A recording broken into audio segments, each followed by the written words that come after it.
Alright. It's time. Alright. Finally time to try out some more Red Kane. It's okay, I've already been playing him. Identity, education. Listen, I might not be the smartest person you know, but I am the smartest Kane you know. And I'm here to teach you everything you need to know about Kane. And Twitch chat, type a little smiley face if you came to learn Kane, because I'm going to show you something nasty, gross, disgusting, and disturbing. All in the same game. Are you guys ready? I'm not going to promise you wins every game, but I'm going to promise you I'm going to pop off like a maniac. Alright.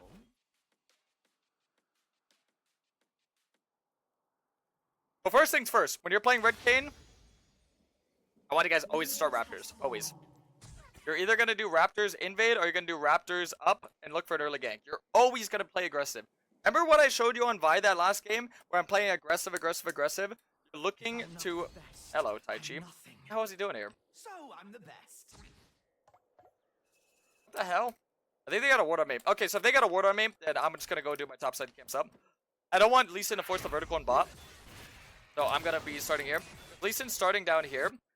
Wait, what? He did not start down there. Ah! Oh, the evil Karasmai will strike again. I'm coming. Don't leash him.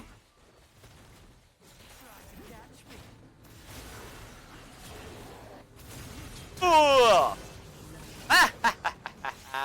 Come here, Blue. Doink! Here, Gromp. Hey, give it back, give it back! Alright. So, basically, this game's already over. And don't worry, I do this clear every game. Racist Gromp or what? I don't think a Gromp could be racist. I'm going to take these two topside camps, I'm going to reset, go immediately to my bot side, and look to give this guy some more havoc. So you always want to play aggressive. Whether you're going to look for a 3-camp gank, or whether you're going to look for a 1-camp invade, you're always playing aggressive. Step number 1. Step number 2, you're going to look to play for your lanes. So I'm going to make sure that my lanes are bad. Sure I can play these two bad boys. Alright.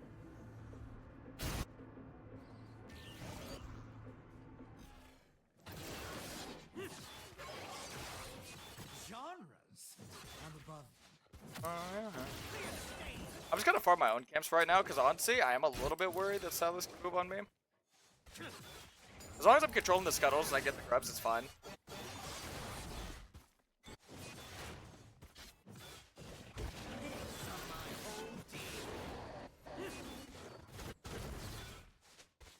Okay.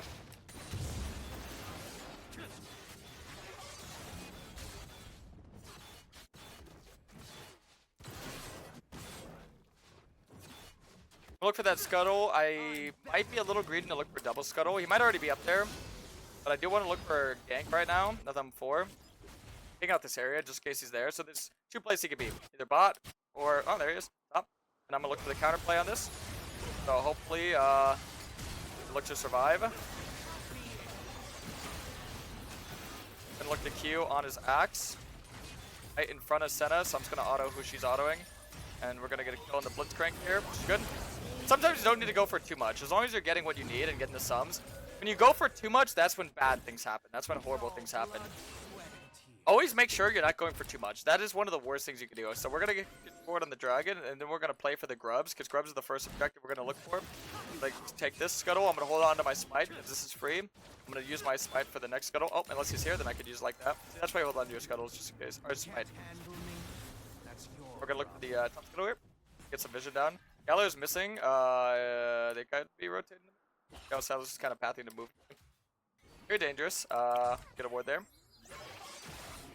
Making sure we're like fully comfortable before we do anything crazy. What we can do now is we can just farm maybe one camp and look for the grubs. We should have prio. We should have prio in mid and top. Luckily we do have good laners here. Yep.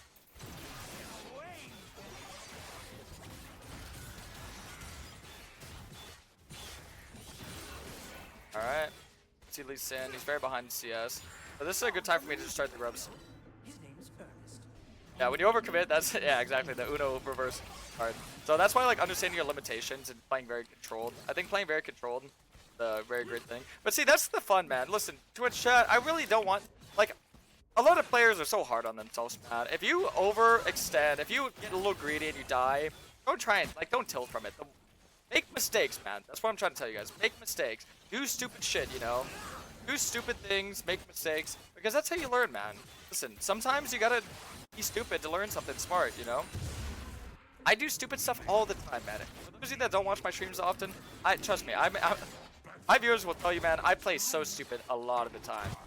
If you're a YouTube viewer, you probably never see me play stupid because you only get to see the good stuff. But trust me, I make a lot of mistakes. That's how you learn. That's how you get better. So don't be afraid to make stupid plays because that's how you learn your limitations.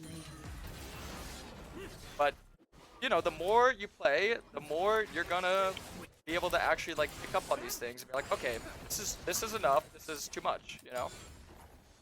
I'm not saying always play stupid. I'm just saying be willing to put yourself in uncomfortable environments, you know? As me, as a challenger player, I am incredibly flawed. I int more than any of you guys. I make worse plays than any of you guys because I play this game more than you guys, right?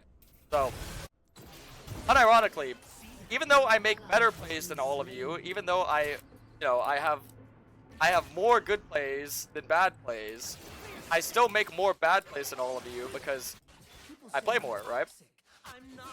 Unless there's somebody out here who plays as much as I do and they're like iron, then maybe that guy makes more bad plays than me. But I don't think anybody here plays 3,500 games a season in iron. If you play 3,500 games a season and you're in iron, please contact me. I will 100%. I'll get you to high elo for free. I'll get you all the way to master for free. I guarantee you I could take any player, get them to master minimum. But you know, I don't see that. Usually players that are low elo, they can get out of low elo if they wanted to. It's just a time commitment. Master to Challenger is like the only real indicator of skill, because anything beneath that is a challenge of mental, and it's a challenge of how much games you play, to be honest. Like comfort, mental, and there's many things I'd say.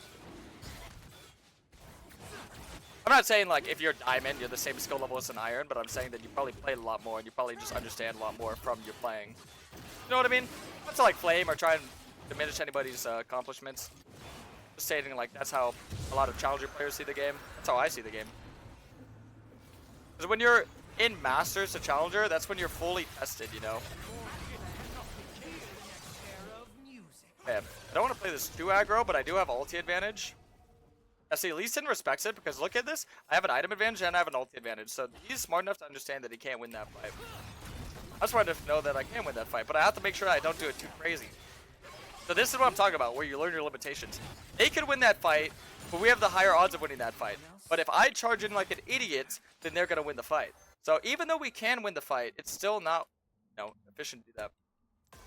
I only play 3,500 games per season. Well, let me ask you a question. Twitch chat, if you got paid money, you know, as much as a lot of your guys' jobs pay you, to play League of Legends all day, would you play 3,500 games a season? Yes or no? Type 1 in the chat for yes, type 2 for no.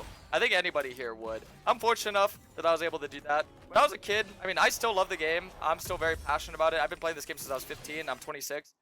But, I mean, that's you know, it's not hard for me.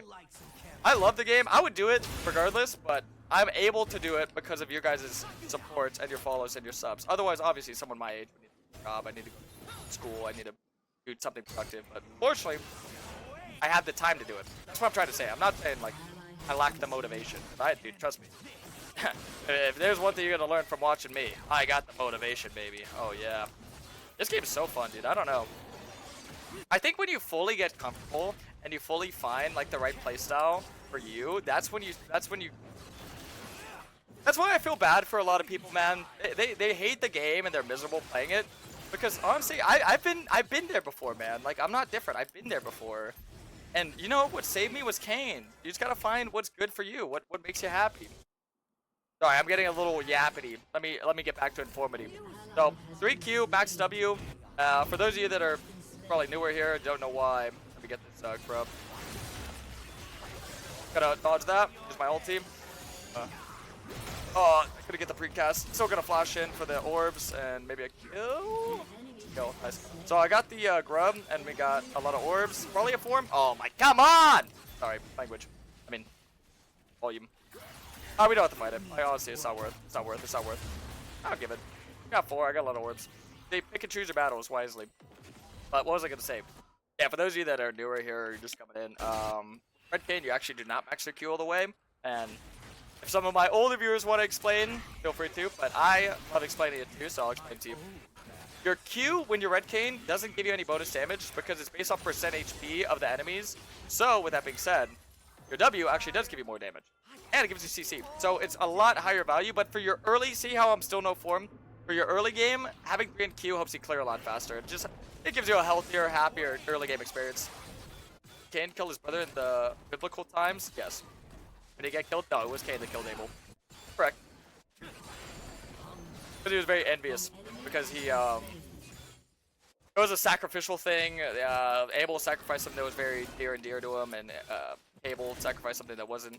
And he didn't get the same sort of, what's the word? Attention from God that Abel. I'm not here to preach biblical stuff, but I do know everything about Kane. I can tell you that. I am a bit of a Kane enthusiast. I also know everything about his league lore as well, if you want to know that. But listen, you're gonna get a giga nerd yapping if you keep going down this path, man. You don't want to get me into Kane lore. You're here to be informed, not be yapped into, you know.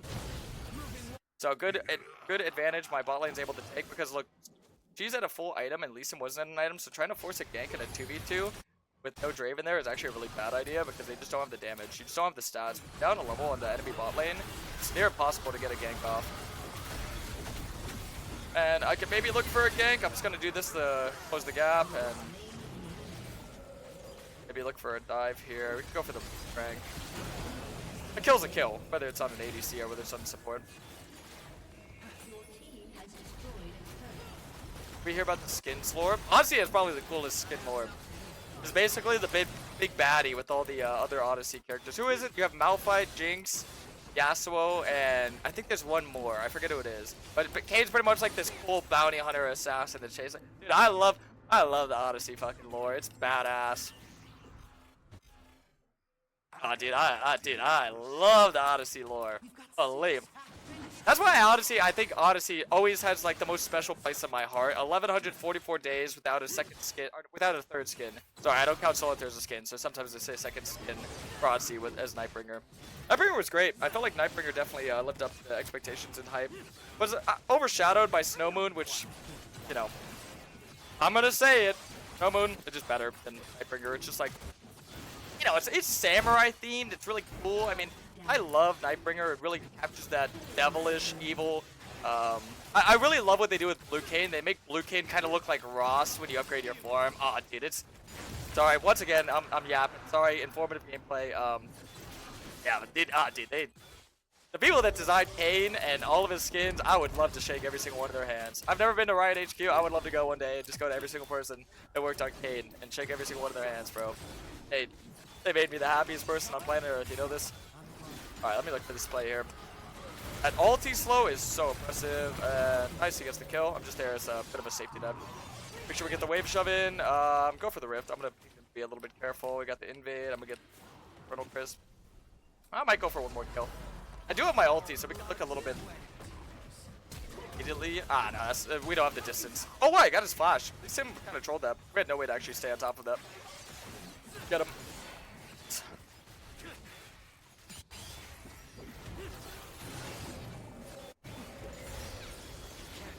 That's one of those plays where Lee Sin got so afraid. Got so afraid of what was going on. But see, right now, I always mention that you want to get your tier 2 boots in between your tier 1 item and your tier 2 item, so I'm gonna do that. I always like to get plate still caps. And when you're building components, I always recommend you prioritize the HP component. So my second item, as I've already mentioned, the build right now, and we're going to have a video on this ASAP, so you guys will never be confused, but the build right now, Sundered Sky, Cleaver into Sterix. You're going to be getting the most bang for your buck statistically. And keep in mind, this isn't a I'm going to kill everybody build. This is I'm going to tank everybody. I'm going to carry team fights build. So it is a team play build. Say that with me. Team play build. Bruiser, Red Kane. Bruiser and Jungler are designed to play for your teammates. And you're designed to play for objectives. objectives. So you're always going to be prioritizing playing for objectives, and you're always going to be prioritizing playing for team fights. So keep in mind, if you don't have 1v9 damage, there is a build that's going to be coming out for that as well. If you guys want to know what it is, I can tell you. Jot this down and or clip it. It is going to be, this is my personal favorite. Both these builds are Karasmai patented builds, so I just want to throw that in there. But the build is going to be Profane Hydra into a lovable plated steel caps, into Shojin, into Grudge, into GA, into final item. I'd say Maw, or if they have a lot of armor, you go Death Stance. But that is the solo carry. I want a 1v9 damage build. Works out really good. Bernard's still a core item? No. It got nerfed. And some of the lead tanky items, honestly, Bruiser items kind of kick ass right now in Red Kane. He's a synergy with his passive. Basically, for all of you want to hear more nerd talk, the way that the passive work is every bonus 100 HP you're getting, you get 0.5% bonus on your healing, which also affects your ulti. And did I mention his ulti? Yes, your ulti also got a 10% increase as well. So you can get an upwards to 20% increase healing on your ulti. And this is where a lot of you are probably foaming at the mouth, and you're probably, you know, sat up in your seat like this. Yes, everything you heard is correct. That is how OP the Red King buffs were. And as you can see, works out pretty good. Thirds for that build.